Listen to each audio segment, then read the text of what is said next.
As we light this chalice today, let us not be fooled by the smallness of the flame.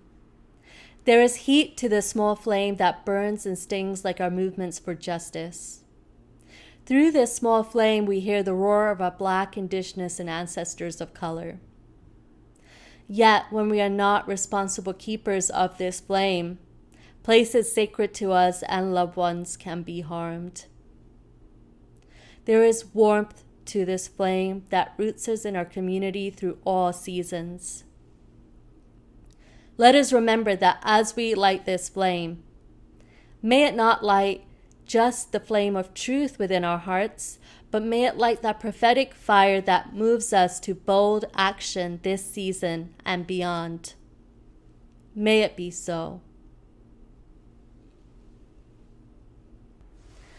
Now is the time for worship. When skies turn orange and apocalyptic red, now is the time for worship. When children and adults are in cages, now is the time for worship. When uprisings demand our action and justice is needed, now is the time for worship. Time to take care of our souls and our healing in community. Now is the time for worship. Let us mobilize our spirits. Now is the time for worship. Bring your prophetic grief. Bring your holy rage as we move into this sacred hour. Now is the time for worship. Let the bells toll from steeples and the calls to prayer echo from minarets. Now is the time for worship. Let us gather, friends. Please join me in singing hymn number 131, Love Will Guide Us.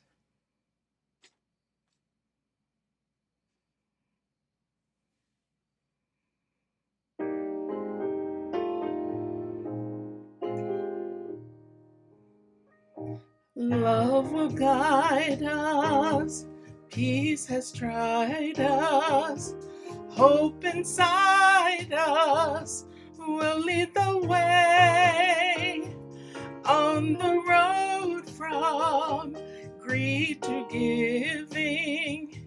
You can change the world with your love. If you cannot sing like angels, if you cannot speak before thousands, you can give from deep within you. You can change the world with your love. You are like no other being. What you can give, no other can give. To the future of our precious children, to the future of the world where we live.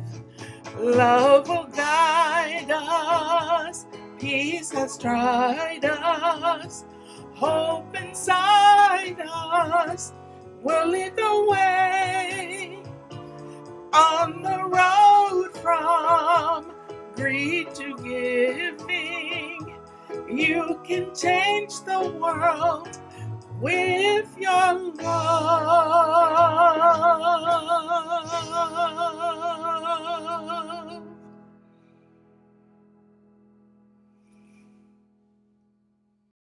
All right, everyone. So gather together because we are going to talk about somebody amazing. Frances Ellen Watkins Harper was born and raised into a free Black family in 1825. Her family lived in Maryland, where slavery was still legal. Being born free in a land where people who looked like you were enslaved was something that inspired both Frances and her family to become abolitionists. When she was very young, both of her parents died, and she went to live with her aunt and uncle. Theirs was an abolitionist household. They worked to end slavery, and they also ran a school where Black children, including Frances, received an education. While still a young teen, she went to work as a housekeeper and seamstress in the household of a Baltimore bookstore owner. Her employers encouraged the inquisitive Frances to use their big library. She devoured books and began to write poetry and essays which appeared in the newspaper. By the time she was 20 years old, her writings were published in her first book, Forest Leaves. In 1850, Congress passed a law that allowed slave catchers to kidnap, enslave, and sell free Black people in states where slavery was legal. Her aunt and uncle fled from Maryland to Canada. Frances fled to Ohio, which did not allow slavery, and then 2 years later to Pennsylvania. In Pennsylvania, she became involved in the Underground Railroad, a movement that helped people escaping from slavery.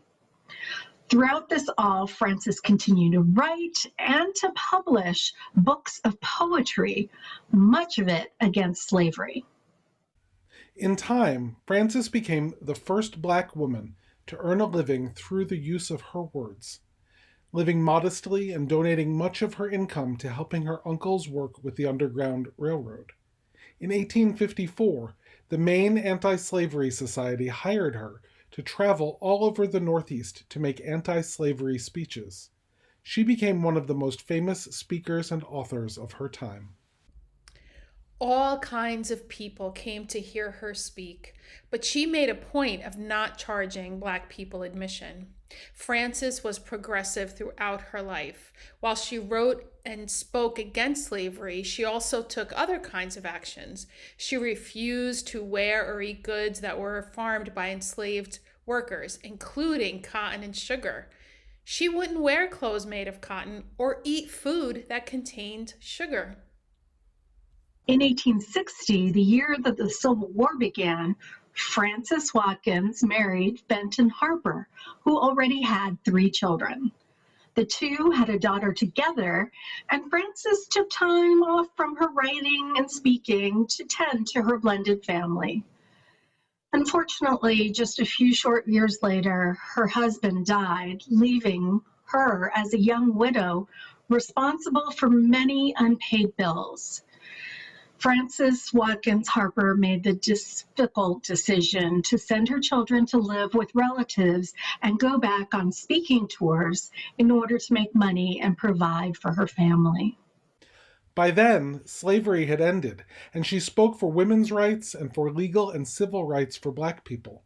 She wrote poems and essays about the experiences of new freed slaves struggling to make their way despite the damage done to Black people by slavery.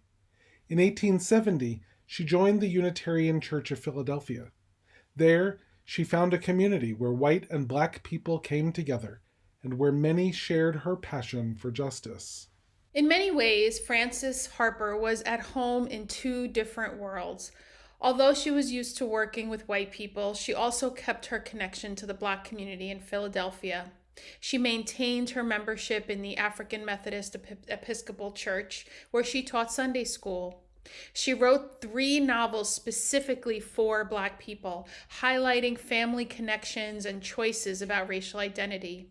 She pushed for education and voting rights for Black people, and she encouraged Black children to learn and grow, just as she had been encouraged as a child. During her long life, as you have heard, Frances Ellen Watkins Harper offered her voice, her words, her money, her labor, and most importantly, her love to the work of justice making for her people. She used her voice and her privilege as an educated free Black woman to raise awareness of the plight of Black people in the United States after the Civil War. We honor her memory and her place among our Unitarian Universalist ancestors. I got trained as a community organizer with Californians for Justice. And there we believed that people of color, immigrants, poor folks, queer folks, disabled folks, and young people are the majority. And if we organized our communities to vote, we we could shift power to reflect our values and interests and needs for racial justice and economic justice and more. And now, as a field organizer with UU The Vote in Pennsylvania, I still believe this strategy, that voting can be a means to a power shift. It's not the only strategy, but it is one worthwhile strategy among many. So welcome to my field.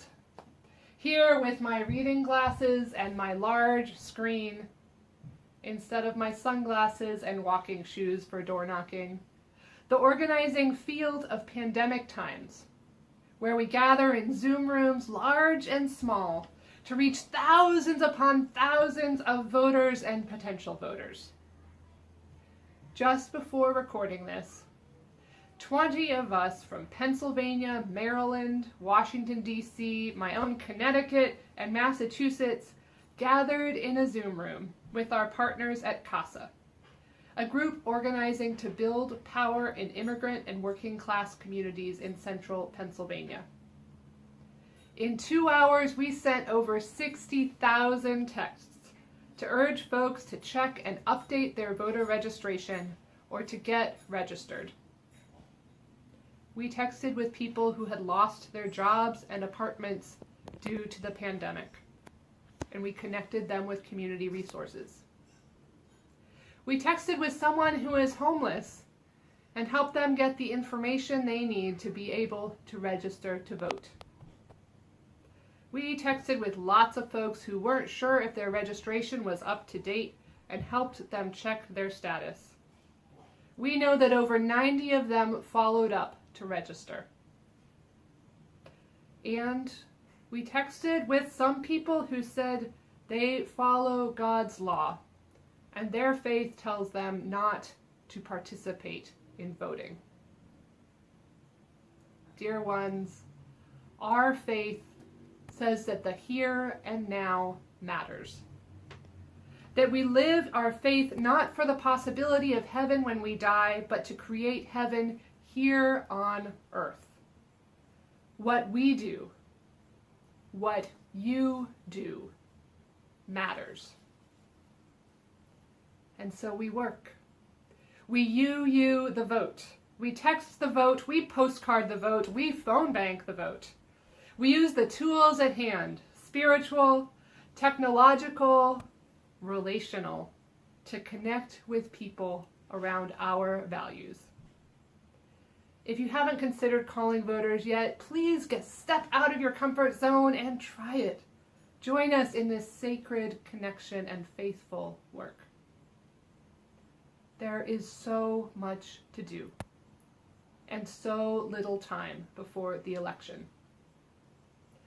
And there is so much to do after the election, because we are in this not to elect a particular person, but to shift power to reflect our faith, our values, so that we can keep organizing for a world where every person is loved, sheltered, valued, and has what they need to thrive. A single honeybee makes just 1/12 of a teaspoon of honey in its lifetime. It takes 70 honeybees just to make my morning tea. Like honeybees, it is up to each of us to do our part. Let us be honeybees. I ask you to do your 1/12 of a teaspoon. Perhaps 2 hours or 10 hours of work. Together it adds up to a whole lot of honey. I invite you to come join us in the virtual field. Make your small bit of honey so that together we as Unitarian Universalists can make gallons and gallons of impact. We who believe in freedom cannot rest. We who believe in freedom cannot rest until it comes. As a song leader, One of the songs that I keep returning to, particularly in these days of uprising and reckoning, is Ella's song, written by Dr. Bernice Johnson Regan and performed by Sweet Honey and the Rock. Its lyrics, which I know some of you are already very familiar with, set to music the words of Ella Baker, an organizer, activist, leader, teacher, a prophet in the civil rights movement. Until the killing of Black men, Black mothers' sons, becomes as important to the rest of the country as the killing of a white mother's son, we who believe in freedom cannot rest until it happens.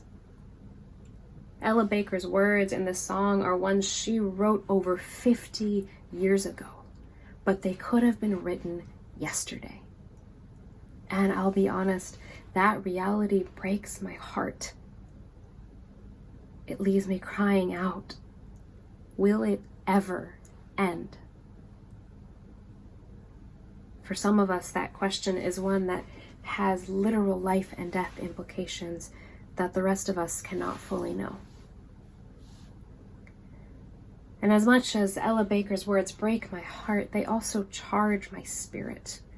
Their relevance to today's manifestation of resistance and community reminds me that we are a continuation of something much bigger, much more powerful, much more incredible than this single moment in our history.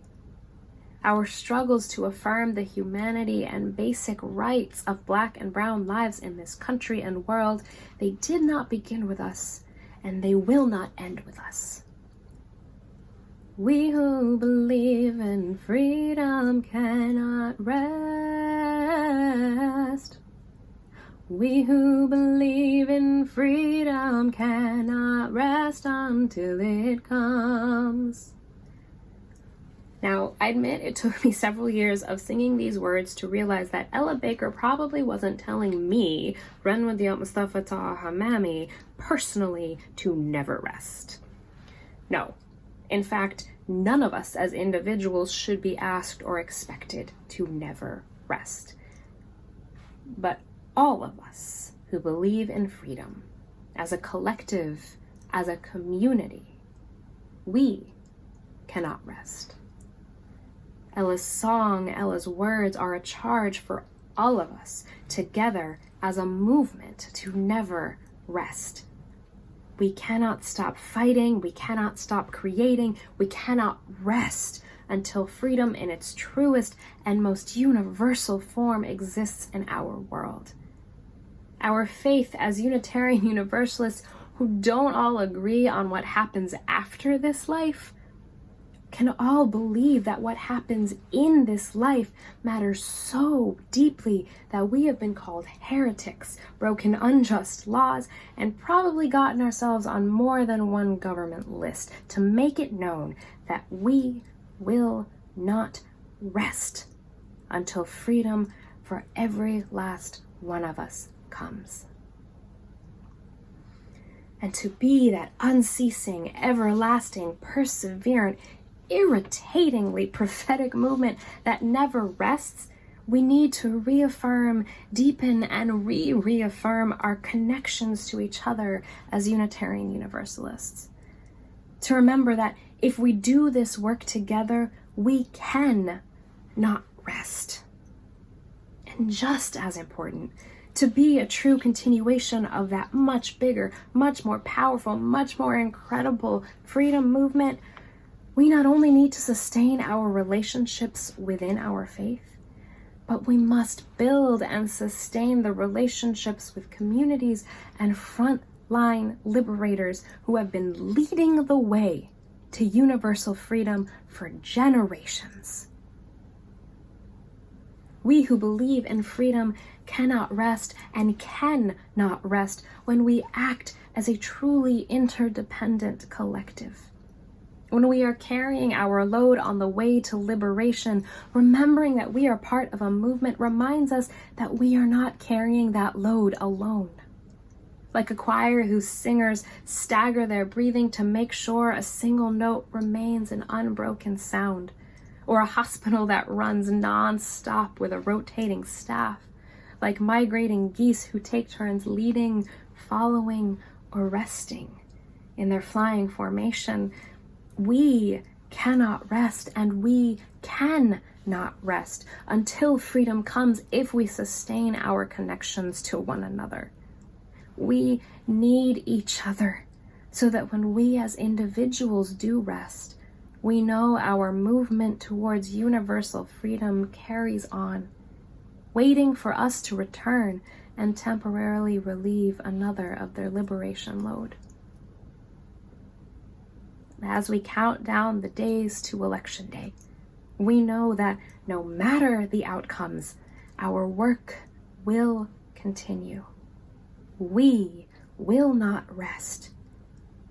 We can not rest if we take care of each other and our shared vision for universal freedom that is possible, knowing that each and every one of us is doing the same for all of us, and knowing that our collaboration in this moment is a continuation of a movement that knows there will come a day when we, all of us who believe in freedom, can finally rest.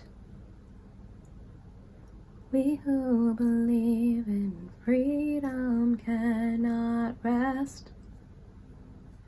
We who believe in freedom cannot rest until it comes. May I be light in you. May you be light in me. Into our hearts, into our souls, let love abide.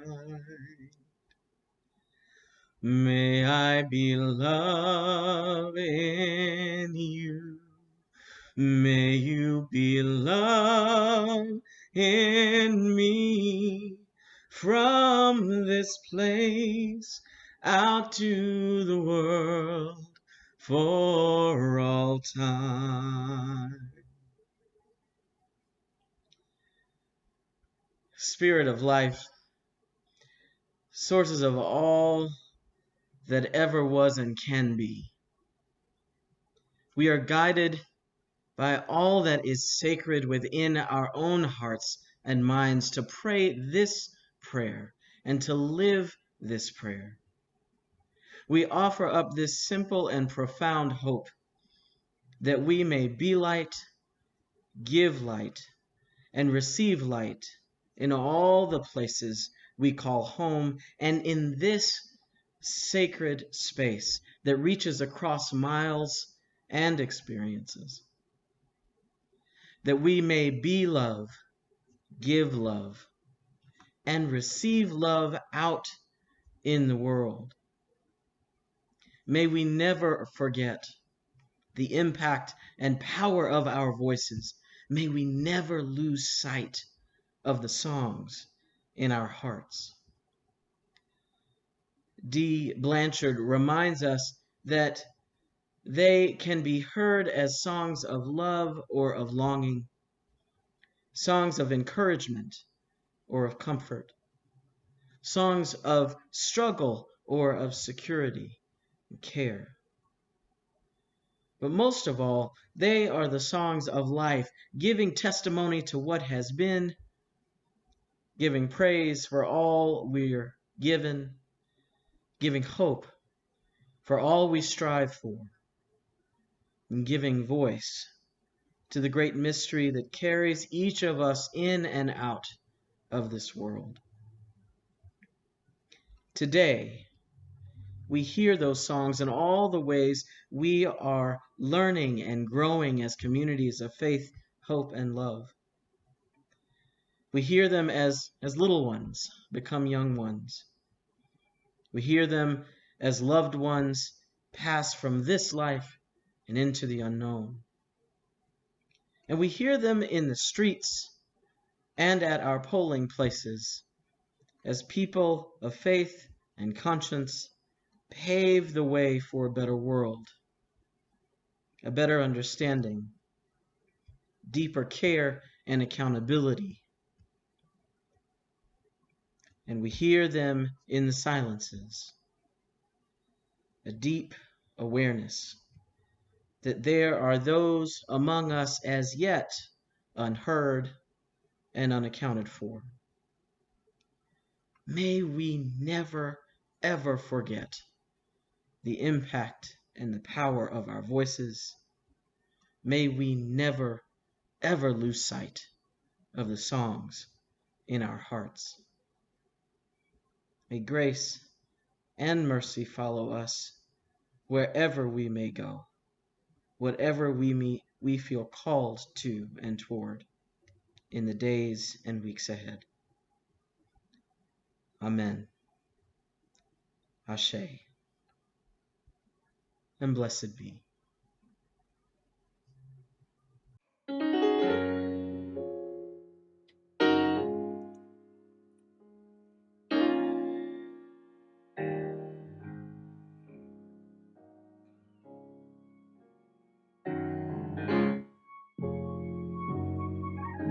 Was grace and mercy brought me through. I'm living this moment wrapped in love's truth. Hallelujah,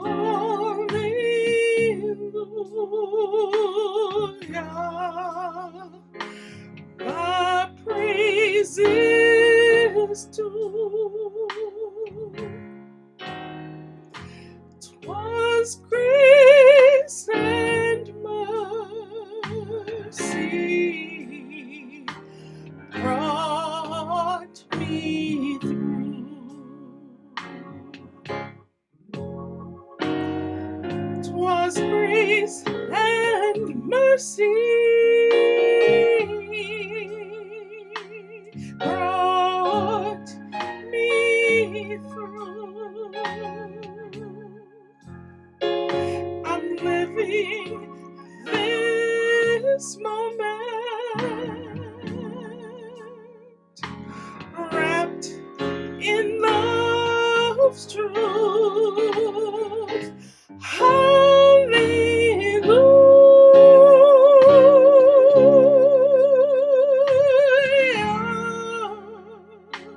my praise is due. 'Twas grace and mercy. 'Twas grace and mercy. 'Twas grace and mercy brought me through.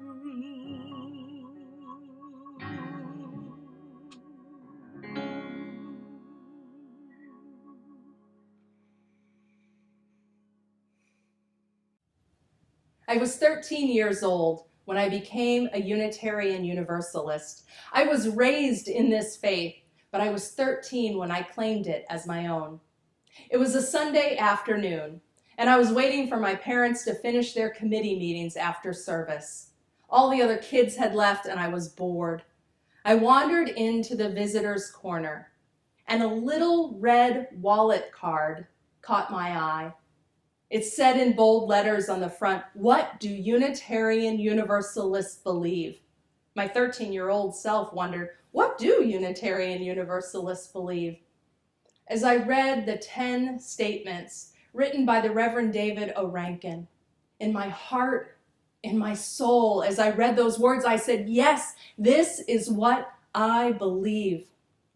One phrase in particular planted itself in me like the deepest truth, and I never forgot it.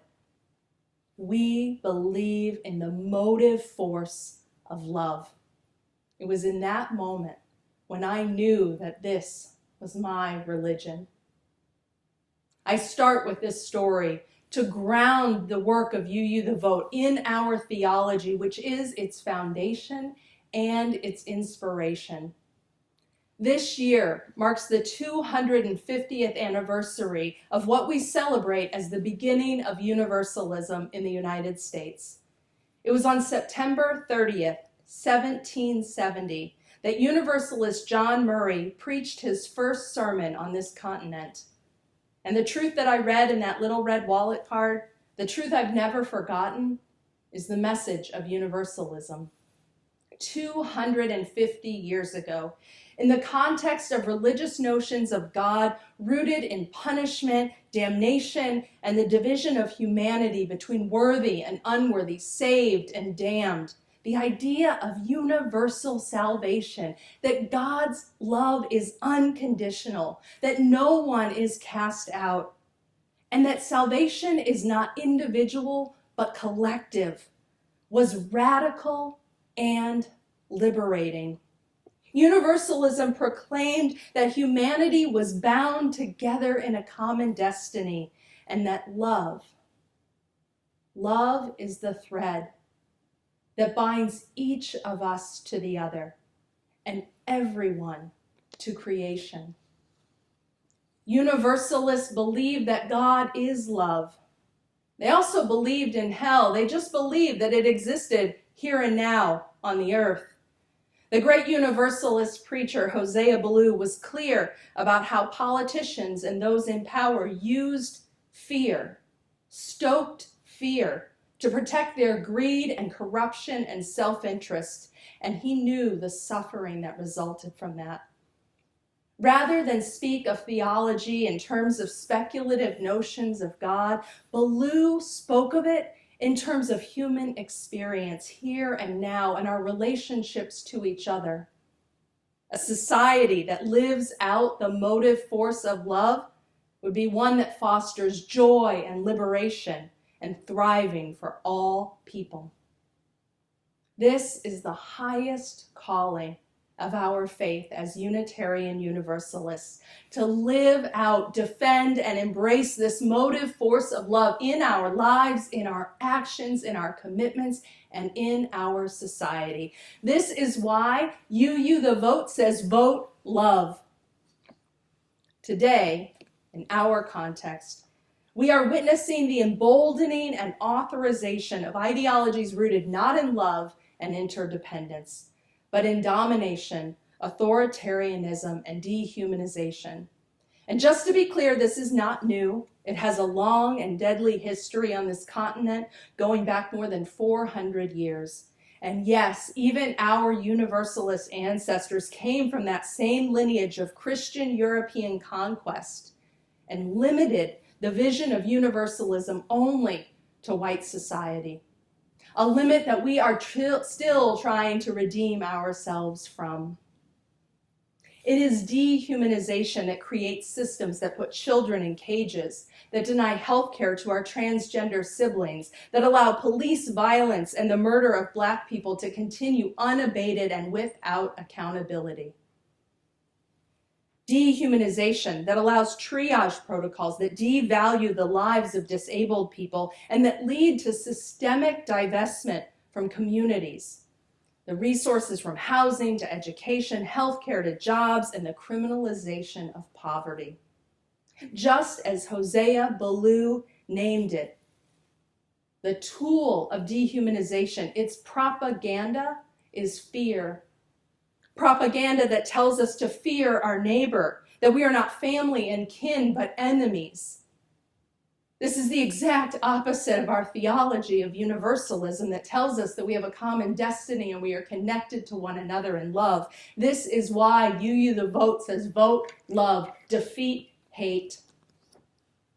And while the forces of dehumanization and domination have always been a part of U.S. history, so too have been those who have resisted and organized for the values of dignity, equity, humanity, and love. These days are heartbreaking, they're infuriating, and they're frightening. On days when I lose my own strength, I turn to the words of Alice Walker, who reminds us, we remember our ancestors because it is an easy thing to forget, that we are not the first to suffer, rebel, fight, love, and die. The grace with which we embrace life in spite of the pain and the sorrow is always a measure of what has gone before us. We remember our ancestors, theological, familial, and in movement. We remember Francis Ellen Watkins Harper, Hosea Ballou, John Brown, Sitting Bull, Ida B. Wells, Dr. King, Anne Braden, and so many more whose names history does not remember. Those who struggled and risked and fought and loved for the principles of justice, equity, liberty. This is why in You the Vote, we say vote love, we say defeat hate, because, dear ones, we are on a precipice. Every single one of our most deeply held values is on the line right now. The current powers in government are showing in everything they do that the inherent worth and dignity of so many immigrants, Black people, disabled folks, trans and queer people does not matter to them. Human agency, interdependence, the democratic process are being disrupted and defiled daily. It is a radical act of faith to not only continue to believe in all of our cherished principles, but to demand them by speaking out, taking risks, organizing, leveraging our resources, and building networks of solidarity and power to protect one another and these values. We are on a precipice, and our actions right now will affect whether we have a chance to continue to bring our bold values forward, to rebuild, expand, and strengthen our democracy, to confront police violence, to upend racial inequity, to change divestment from communities, and make moves to protect the climate. Now is the time to draw on the grace, the courage, and the strength of all those who went before, to widen our comfort zones, and to do all we can to vote love and defeat hate. If you haven't taken any form of action yet, sign up for a shift with You the Vote. I can tell you that it's fun. And if you've written postcards to voters, but you feel nervous about phone banking, do it with your fellow UUs. And if you've been all in with You the Vote from the beginning, keep it up and start planning for how you will show up and organize after November 3rd. Because democracy will not be restored in one election. It's been under systemic attack for decades, and justice will not roll down like waters in one election. Voting matters. It's absolutely critical, but it is not the end. It is just one piece of the long haul work of organizing for a future where all are free and where all can thrive. Will you show up in the streets, set up to contribute to a bail or legal assistance fund, open your church building to protesters needing refuge from state repression, tap into your own endowment or discretionary funds to make sure that grassroots organizers have the funds they need for their work?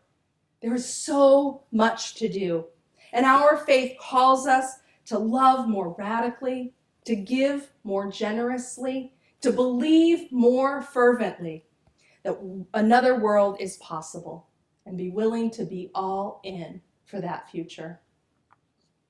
As you've heard me say many times before, this is no time for a casual faith, no time for a casual commitment to what you hold most dear. And this is no time to go it alone. Friends, we are in this work together. I invite you to be deeper in this work of You the Vote with us. May we remember that we are held by love always. May we remember that we are held by and with one another. And may we all together be all in today, tomorrow, next month, and next year for justice, for love, for democracy, and for a future that is free and thriving for all people. May it be so.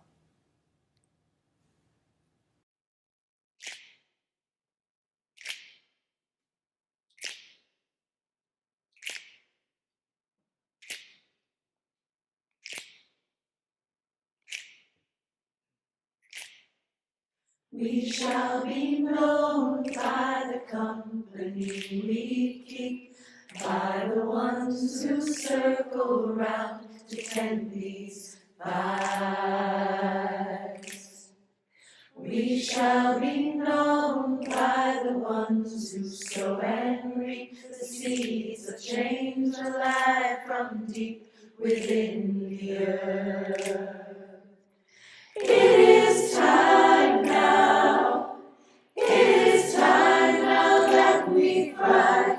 It is time we lead ourselves into the well. It is time now, and what a time to be alive. In this great turning we shall learn to lead in love. In this great turning we shall learn to lead in love. We shall be known by the company we keep, by the ones who circle round to tend these vibes. We shall be known by the ones who sow and reap the seeds of change alive from deep within the earth. It is time now. It is time now that we thrive. It is time we lead ourselves into the well. It is time now, and what a time to be alive. In this great turning we shall learn to lead in love. In this great turning we shall learn to lead in love. In this great turning we shall learn to lead in love. In this great turning we shall learn to lead in love.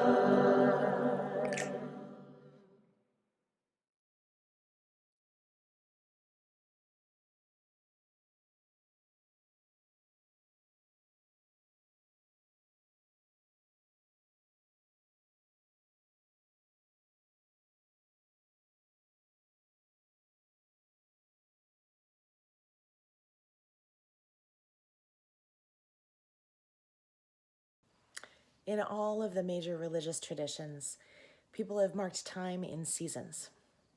The Jewish high holy days, the Muslim period of Ramadan, earth-based celebrations of solstice and equinox.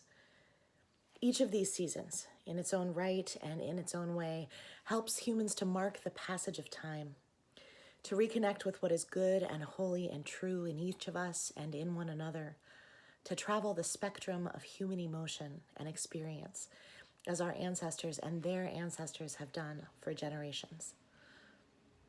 And then there's the rest of the year, the daily turn of the earth, the routines of everyday living. In the Christian tradition, these periods between the major liturgical seasons are known as ordinary time, the weeks when people carry on with the regular duties and rituals of work and family. The wise ones knew that there is a deep importance to this rhythm, that we need both the routine and the normalcy of ordinary time and the temporary suspension of routine and normalcy that the liturgical seasons bring. But what happens when that cycle is upended? When ordinary time is disrupted, maybe permanently? When every day is a constant barrage of hurricanes and wildflowers, of police killings and uprisings, of viruses and climate catastrophe, of repression and resistance. These are no ordinary times, beloveds. But our yearning persists. Perhaps not for ordinary time, with all the ways the status quo is brutal to so many among us, but for extraordinary time. A time when hope is plentiful, when justice is pervasive, when community is resilient, and when love governs us all. Our Unitarian Universalist faith compels us to be builders of extraordinary time, even in the midst of profoundly abnormal ones. Our faith compels us to claim our agency and take action, even as our broken systems strain to keep us passive. To affirm the inherent worth and dignity of every single one of our human siblings by refusing to accept brutality and repression. To lean in to our radical interdependence by working together, organizing our communities to be powerful and prophetic in the face of all the forces that would dehumanize and kill us. Right now, UU the Vote is working ceaselessly to build this kind of extraordinary time. Across the country, hundreds of our congregations are mobilizing volunteers in deep partnership with local and national partners. UUs have reached out to hundreds of thousands of voters with texts and postcards and calls, on track for 1 million before November.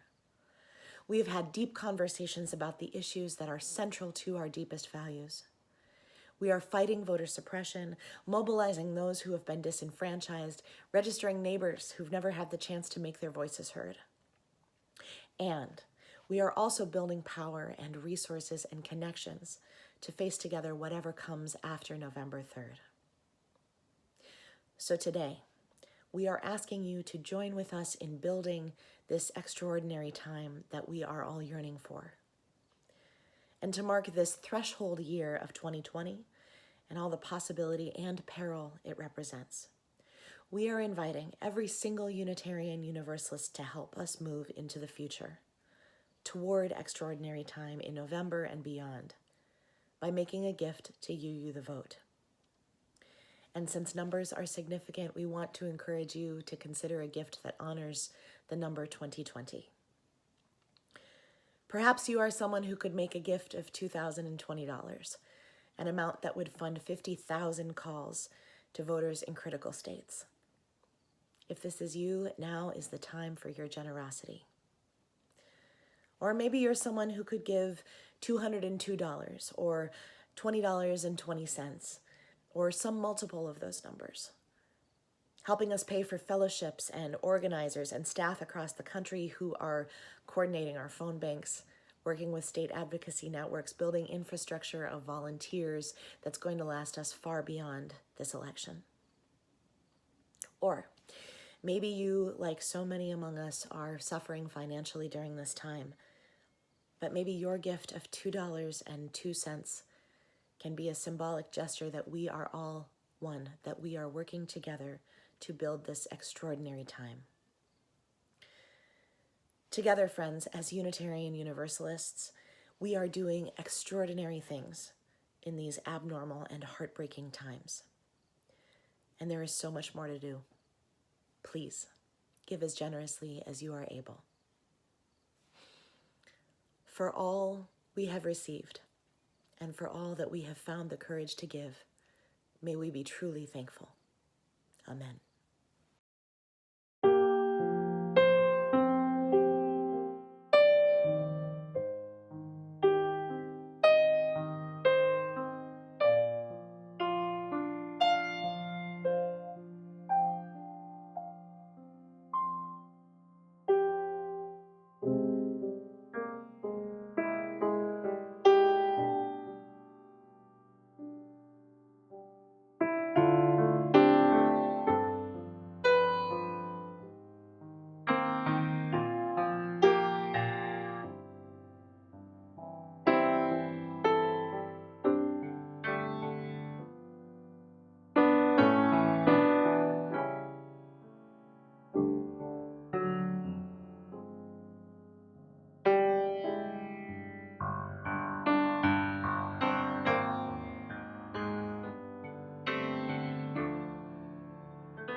Hi, I'm Nicole Presley, National Organizer of You the Vote, and I'm so honored to be a part of You the Vote and a part of this special worship service. By this time, you've probably gotten used to virtual worship. You've made sure your computer is charged, you've searched your email for Zoom links, or you've scrolled through your social media feed for the live stream. But from whatever platform you're entering worship today, you are in sacred space. Getting here was not easy. Remember the spring? Remember, many of us had to learn new skills and to stretch ourselves and maybe our internet speed to continue to gather with our beloved faith community. We learned Zoom, we downloaded apps, and we reached out for help to be with one another. Transformation is always a stretch, and we need to bring that same energy to this year's election. In the past few months, I have witnessed amazing things from all of you. We created a goal to reach out to 1 million voters, and we are almost there. We stretched ourselves. We stretched ourselves to get on another Zoom call, to learn to text voters, phone bank, and send postcards. We learned how to be vulnerable and have critical conversations with members of our communities. UUs, we are not just a faith community that believes another world is possible, but we are a community that is willing to act to make that world a reality. We have a legacy of showing up, and we know that our victories are never guaranteed, and we know that those victories are never won by those in power ceding it willingly. The people imagined it, the people demanded it, and we, the people, gathered to make it so. In all of our movements, the stakes were high. But instead of mobilizing out of the fear of defeat, we have organized out of a sacred calling to build a world that we know is possible. That is why nonpartisan work is not just important, but is absolutely revolutionary. We come together to learn, to create, and to put into practice ways of being towards our collective liberation. That is our victory. And as the chant goes, I believe that we will win. I believe that together, through sacred and sustained work, now and beyond November, we can call forth a world that moves towards our collective liberation. But we must all show up to vote love in 2020. That means showing up to the work that is needed, not just the work that is comfortable. That means showing up in service and in solidarity to combat a simple campaign of voter suppression and intimidation. That means recognizing that white supremacy and capitalism are the technologies through which political agency and democracy are stripped from marginalized communities. So when I say vote love, I don't just mean voting our values, although I absolutely want you to do that if you are able. I don't just mean showing up to voter contact work, even though I absolutely want everyone to join into this work. I mean centering the oppressed, working to free them all, to defend Black lives, to fight for climate justice and healthcare for all, for reproductive justice, and for safe and thriving schools and communities. I mean continuing whatever work is necessary to make sure every ballot is counted and that the results and will of the people are respected. We have important choices to make in 2020, but if we are to really vote love and defeat hate in 2020, we must also commit to continue to side with love every single day after November 3rd and into 2021. If you are in it for the long haul, if you believe that another world is possible because you are gathered in a community that puts faith into action, if you are ready to stretch beyond November 3rd to protect democracy, join us. Take the Vote Love Pledge to join a team that is organizing to take action in this election and ready to mobilize after November 3rd for the work ahead. Join me. Take your phone out. Text Pledge Love to 51555 to take the pledge today, or go online at uuthevote.org. We need everyone in this work. Thank you for finding your role in this work. Thank you for doing it with joy and hopefulness. And thank you for joining UU the Vote. Let's make sure love always wins.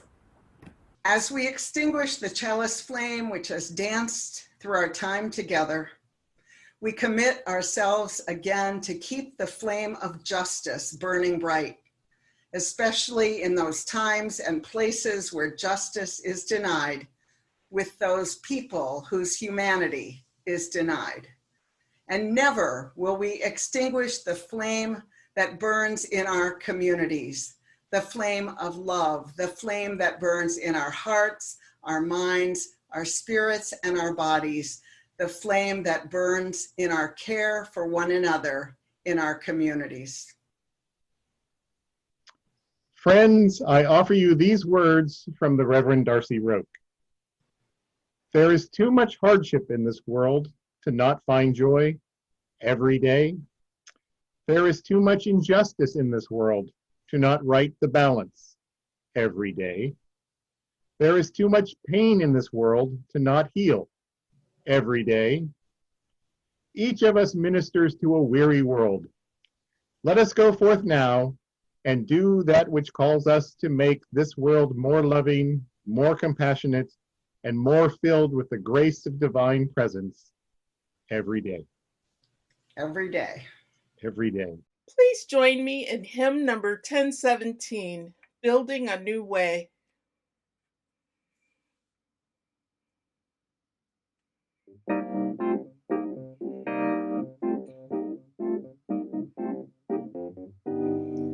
We are building a new way. We are building a new way. We are building a new way, feeling stronger every day. We are building a new way. We are working to be free. We are working to be free. We are working to be free, free from hate and jealousy. We are working to be free. We can feed our every need. We can feed our every need. We can feed our every need. Start with love, that is the seed. We can feed our every need.